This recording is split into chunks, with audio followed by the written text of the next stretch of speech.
स्वागत है झारखंडी हिंदी न्यूज पर। चलिए जानते हैं आज की छोटी बड़ी सभी महत्वपूर्ण खबरों को। त्योहारी सीजन में ट्रेनों में वेटिंग लिस्ट, कंफर्म टिकट के लिए रेलवे ने बनाया ये प्लान। त्योहारी सीजन यात्रियों को टिकट न मिलने से परेशानी का सामना करना पड़ रहा है। स्पेशल ट्रेनों में भी वेटिंग लिस्ट, लोग घर जाने के लिए परेशान है। हालांकि रेलवे जल्द ही इस समस्या का निदान करने जा रहा है। रेलवे बोर्ड के चेयरमैन वीके यादव का कहना है कि वेटिंग लिस्ट की समस्या को खत्म करने के लिए टिकटों की संख्या का विश्लेषण किया जा रहा है। उन्होंने बताया कि सबसे व्यस्त रूट्स पर यानी वेटिंग लिस्ट वाले ट्रेनों के रूट पर और अधिक ट्रेनें चलाने की योजना पर विचार किया जा रहा है। डेटा के विश्लेषण के बाद इन मार्गों पर और ट्रेनें चलाई जा सकती है। यही नहीं, ट्रेनों में यात्रियों को कंफर्म सीट मिले, इसके लिए क्लोन ट्रेन चलाने की भी संभावना है। भारत में कोरोना की रफ्तार पड़ी सुस्त, 24 घंटों में सिर्फ 38,310 मामले। कोरोना वायरस संक्रमण का प्रकोप भारत में कम होता नजर आ रहा है। भारत में पिछले 24 घंटों में कोरोना वायरस संक्रमण के सिर्फ 38,310 नए मामले सामने आए हैं। इस दौरान 490 लोगों की मौत हुई है। भारत में अब तक 76,03,121 लोग कोरोना वायरस को मात दे चुके हैं और सिर्फ 5,41,405 सक्रिय मामले रह गए हैं। पिछले 24 घंटे की बात करें तो 58,323 लोग कोरोना वायरस से मुक्ति पा चुके हैं। भारत में अब तक 82,67,623 लोग कोरोना वायरस संक्रमण की चपेट में आ चुके हैं। वहीं 1,23,097 लोगों की अब तक मौत हो चुकी है। सरकारी योजनाओं का लाभ लेने के लिए घर बैठे करे फोन, मिलेगी मदद। सरकारी योजनाओं का लाभ पाने के लिए लाभुकों को बाबुओं और दलालों के चक्कर नहीं लगने होंगे। बस एक फोन कॉल से लाभुकों तक मदद पहुंचेगी। जिला विधिक सेवा प्राधिकार के पारा लीगल वॉलंटियर लाभुक की मदद करेंगे। पीएलबी लाभुकों को फॉर्म भरने से लेकर लाभ मिलने तक चिंता करेंगे। खासकर सुदूर ग्रामीण इलाके में विशेष नजर रखी जा रही है। कोरोना काल में कोई भी जरूरतमंद अपने हक से वंचित न रह जाए, इसको लेकर जिला विधिक सेवा प्राधिकरण की ओर से यह पहल की गई है।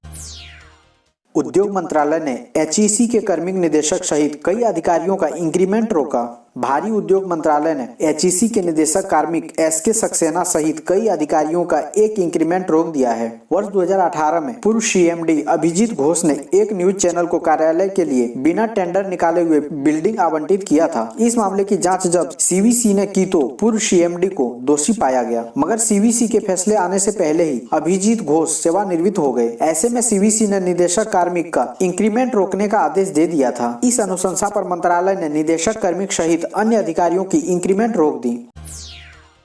अंशुल लकड़ा व कृष्णा तिर्की समेत 4 खिलाड़ियों को रांची रेल मंडल में मिली नौकरी।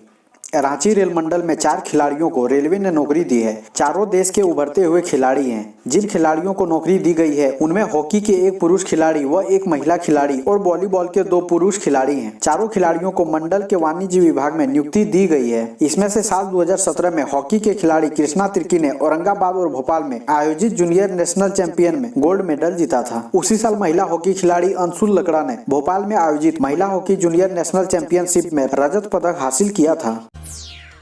झारखंड में 2 तिमाही की लाइसेंस फीस माफ, खुलेंगे बार।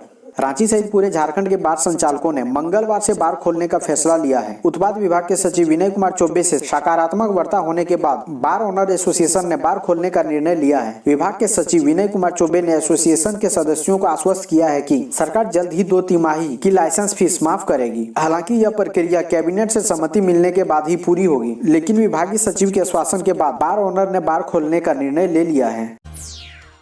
राशन डीलरों को हटा सकती है सरकार, विकल्पों की भरमार। जन वितरण प्रणाली में खामियों को देखते हुए सरकार विकल्पों पर लगातार विचार कर रही है। वर्तमान व्यवस्था को समाप्त कर कई नए विकल्पों पर तेजी से विचार चल रहा है ताकि शिकायतों की संख्या कम की जा सके। तैयारी की जा रही है कि वर्तमान में जारी सिस्टम को किस आधार पर और कैसे खारिज किया जाए। अभी कोई नीतिगत फैसला तो सामने नहीं आया है। विभागीय सूत्रों की माने तो खाद्य आपूर्ति विभाग के पास पैक्स, स्वयं सहायता समूह और ग्राम सभा जैसे विकल्प हैं। इन्हीं विकल्पों में से किसी एक पर अंतिम मुहर लग सकती है। खाद्य आपूर्ति विभाग इसकी तैयारी में जुट गया है। रिम्स के चिकित्सक ढूंढ रहे हैं कोविड की काट। दुनिया में कोरोना के टीका को बाजार में लाने के लिए विभिन्न देश युद्ध स्तर पर लगे हुए हैं। इस बीच रांची में रिम्स के 2 विशेषज्ञ डॉक्टर यूनानी चिकित्सा पद्धति के तहत कोरोना की काट पर काम करने जा रहे हैं। भारत सरकार के आयुष मंत्रालय ने इसके शोध में प्रस्ताव को मंजूरी दे दी है, बल्कि उम्मीद की किरण को देखते हुए 6 लाख रुपए का अनुदान भी दिया है। हालांकि शोध करने वाले डॉक्टर यूनानी चिकित्सक नहीं है। पहले चिकित्सक कार्डियोथेरेसिक सर्जन डॉक्टर अंशुल कुमार और दूसरे क्रिटिकल केयर विशेषज्ञ डॉक्टर मोहम्मद सेफ है। हालांकि चिकित्सकों ने अपने शोध में कंसल्टेंट के लिए एक यूनानी चिकित्सक को जोड़ेंगे। औद्योगिक नगर बनाने की बात पर जमशेदपुर शहर में मची खलबली, इस वजह से हो रहा है विरोध। जमशेदपुर को औद्योगिक नगर बनाया जाएगा या नगर निगम, इसे लेकर वर्षों से वकायदा चल रही है। मामला सुप्रीम कोर्ट तक पहुंच गया है। इसी बीच झारखंड सरकार ने औद्योगिक नगर बनाने की वकायदा शुरू कर दी तो शहर में खलबली मच गई। राजनीतिक दलों के नेता व कार्यकर्ता इसका खुलेआम विरोध कर रहे हैं। झारखंड सरकार के स्वास्थ्य मंत्री बन्ना गुप्ता तक ने कह दी है कि यदि औद्योगिक नगर बनाने की वकायदा हुई तो वे खुद आंदोलन पर उतर जाएंगे। इस बात की किसी ने कल्पना भी नहीं की होगी कि कोई मंत्री अपने ही मुख्यमंत्री के निर्णय का इस तरह से विरोध करे। जमशेदपुर को औद्योगिक नगर बनाने का विरोध सबसे ज्यादा राजनेता या जनप्रतिनिधि कर रहे हैं, क्योंकि औद्योगिक नगर बनने के बाद तीसरे मत का अधिकार तो समाप्त हो ही जाएगा, दूसरे मत का अधिकार भी समाप्त हो जाएगा। उनका कहना है कि जब शहर पर सरकार का नियंत्रण नहीं रहेगा तो सरकार कोई राशि भी नहीं देगी। चक्रधरपुर बना सर्वाधिक लदान करने वाला रेल मंडल, जानिए कितनी हुई कमाई। चक्रधरपुर मंडल चालू वित्त वर्ष में माल लदान के क्षेत्र में नित्य नए कीर्तिमान स्थापित कर रहा है, जो कि भारतीय रेल में मील के पत्थर के रूप में दर्ज होता जा रहा है। इस साल जुलाई महीने में 11.49 मेट्रिक टन का लदान हुआ है, जबकि वर्ष 2019 में 10.30 मेट्रिक टन रहा था। अगस्त में 11.44, सितंबर में 12.36 व अक्टूबर माह में आंकड़ा 12.71 मेट्रिक टन रहा है, जो कि पिछले साल के तुलना में 17.35% अधिक है। और इस लदान से अक्टूबर महीने में मंडल ने 1114.23 करोड़ रुपए का राजस्व प्राप्त किया है। डॉक्टर रेड्डी लैब का कोरोना के इलाज में इस्तेमाल होने वाली दवा रेमडेसिविर की मार्केटिंग संबंधी आवेदन खारिज। देश के शीर्ष दवा नियामक ने डॉक्टर रेड्डीज लैबोरेटरीज को कोरोना के इलाज में इस्तेमाल होने वाली दवा रेमडेसिविर के मार्केटिंग संबंधी पूर्ण मान्यता के आवेदन को खारिज कर दिया है। देश में अब तक कोरोना मरीजों के लिए रेमडेसिविर का केवल सीमित आपातकालीन उपयोग करने की अनुमति दी गई है। हैदराबाद की दवा कंपनी डॉक्टर रेड्डीज ने भारतीय दवा नियामक के समक्ष आवेदन कर रेमडेसिविर टीके की मार्केटिंग की पूर्ण मान्यता की मंजूरी का अनुरोध किया था। दवा कंपनी ने हाल ही में अमेरिका में अस्पताल में भर्ती कोरोना मरीजों के उपचार के लिए रेमडेसिविर के उपयोग को आधिकारिक रूप से मंजूरी मिलने के बाद यह आवेदन किया था। अधिक भाड़ा वसूलने वाले ऑटो चालकों पर होगी कार्रवाई। ऑटो चालक क्षमता से ज्यादा पैसेंजर बैठाकर मनमाना किराया वसूली कर रहे हैं। इसकी शिकायत प्रशासनिक पदाधिकारी के पास पहुंच रही है। कोरोना काल में लोगों का हाल और बुरा है। सरकारी दिशा निर्देश के विरुद्ध अधिक संख्या में यात्रियों को बिठाया जा रहा है। ऐसे मामले पर अब कार्रवाई की तैयारी चल रही है। इसे लेकर एसडीओ मनीष कुमार ने मंगलवार को नगर निकाय के कार्यपालक पदाधिकारियों व ऑटो एसोसिएशन के प्रतिनिधियों के साथ बैठकर नियम तोड़ने वालों को कार्रवाई की चेतावनी दी।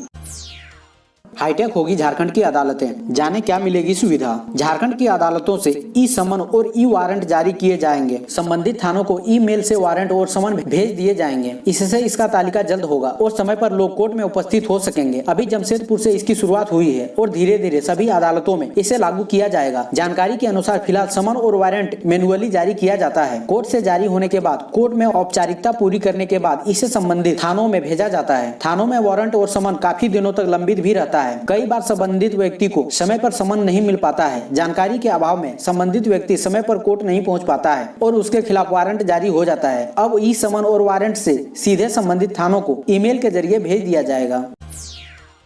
झारखंड के स्थापना दिवस पर 4000 युवाओं को नियुक्ति पत्र देगी सरकार। झारखंड के स्थापना दिवस यानी 15 नवंबर को सरकार राज्य के 4000 युवाओं को नियुक्ति पत्र सौंपेगी। इसकी तैयारी जोर शोर से चल रही है। नियुक्ति के लिए श्रम विभाग झारखंड के साथ दिल्ली, राष्ट्रीय राजधानी क्षेत्र, ओडिशा, पश्चिम बंगाल की विभिन्न कंपनियों के साथ समन्वय कर रहा है। अब तक 1000 से अधिक युवक युवतियों की नियुक्ति की बात फाइनल हो गई है। इसका डाटा भी अपलोड हो गया है। श्रम विभाग के पदाधिकारी और प्रवासी कंट्रोल रूम में विभिन्न कंपनियों से समन्वय कर रहे हैं।